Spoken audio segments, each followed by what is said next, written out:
ওরা একটু অন্যরকম ভাবে চলে, ভাবে আর নিজের অনুভূতি প্রকাশ করে বটে, কিন্তু ওদের মধ্যেও রয়েছে অসাধারণ শিল্পবোধ। অত্যন্ত ধৈর্যের সঙ্গে ওদের দিয়ে কিভাবে ছবি আঁকিয়ে নিতে হয়, কিভাবে ওদের পরিচিত করে তুলতে হয় বিভিন্ন হাতের কাজের সঙ্গে, সেই চেষ্টাই করে যাচ্ছে দমদমের প্রতিষ্ঠান শিল্পাঙ্গন। রামকৃষ্ণ মিশন কালচারাল সেন্টারে 3 দিনের এই প্রদর্শনীতে ওদের হাতে তৈরি নানা রকম শিল্পকর্ম এবং ছবি দর্শকদের অবাক করে দিয়েছে। বলা বাহুল্য, প্রদর্শনীতে হাজির ছিল ক্ষুদে শিল্পীরাও। বাবা মায়ের হাত ধরে ওরাও দেখতে এসেছিল ওদের কাজ দেখে সবাই কি বলে। কি করেছো?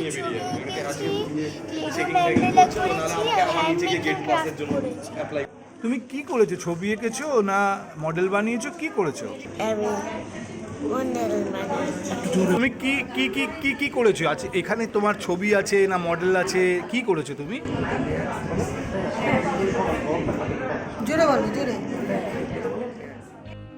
কোনোটায় ফ্যাব্রিক কালার তো কোনোটায় কাগজ কুচি বা চাইনিজ ক্লে। ওরা প্রায় সবকিছুই ব্যবহার করেছে। কোনোটা একজনের হাতের কাজ তো কোনোটা শেষ হয়েছে অনেকের মিলিত প্রচেষ্টায়। মাটির হাড়ি, সরা, ফুলদানি থেকে পাঞ্জাবি কিংবা শাড়ি, ওদের হাতে রঙিন হয়ে উঠেছে সবকিছুই। ধরুন আমাদের মোটামুটি ক্লাসে 10-12 জন থাকে। শুরুতে যত ওরা তো বেশিক্ষণ কাজ করানো যায় না ওদের দিয়ে। ওদের ধরুন কোনো একটা বাচ্চাকে আধ ঘন্টা করার পর ও আর বিহেভিয়ার এসে গেল বা ও করতে চাইলো না, তখন সুবিধা আরেকটা বাচ্চাকে দেয় টুকরো টুকরো টুকরো টুকরো করে, তখন ওরা এগুলোকে পেস্টিং করে। সবার শেষে হয় যে এগুলো কিন্তু কোনো রং করা না, এগুলো কিন্তু সব এক একটা কালারের ওই ইয়েগুলো। তারপরে আমরা এই ফেভিকল লাগিয়ে দিলে ওরা কী করে সেই জায়গাগুলোতে ফেভিকলগুলোকে লাগিয়ে দেয়। আজকে এই এক্সিবিশনে যা ছবি আমি দেখলাম, এটা শুধু শিল্পী না, শিল্পীর সঙ্গে একটা আবেগ এবং সেই এই স্পেশাল চাইল্ডগুলোর যে অনুভূতি, সেই অনুভূতিগুলি এখানে প্রতিফলন ঘটেছে।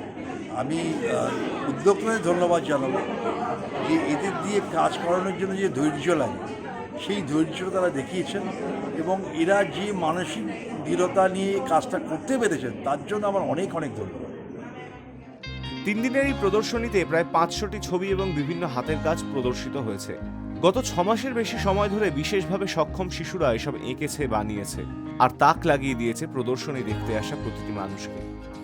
High News network.